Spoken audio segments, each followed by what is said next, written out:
егемендік алғаннан кейін көп жылдар бойында біздерде ұлттық идеология болды. Енді егемендік алып аяққа тұрғаннан кейін ұлттық идеологияға мәңгілік ел дегенді алдық. Себебі қазақ болу үшін ол мәңгі елде тұру керек, мәңгі елге жұмыс істеу керек. Президент әр уақытта айтады, жастар біздің болашағымыз. Жастар қазір қандай дәрежеде болса, келешек қоғам да сондай дәрежеде олар.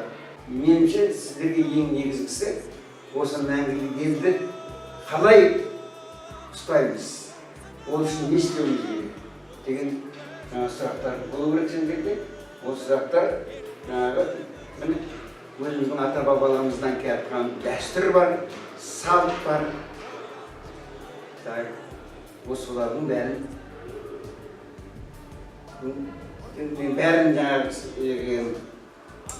негізге ала отырып, осы арқылы патриоттық тәрбие жүргізу.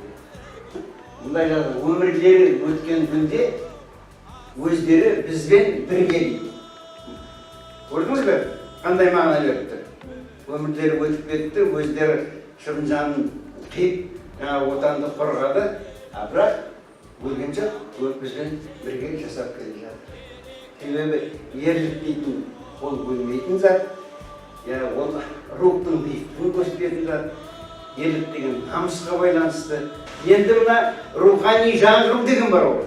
Қазір президенттің біздің алдымызға қойып отырған мәселесі, ол мына ата-бабадан келатқан дәстүрді, салтты бәрін сақтай отырып, даланың ескерткіштерімен, мәдениеттерімен қатар рухани жаңғыруға байланысты жұмыстарды жүргізуді талап етіп отыр.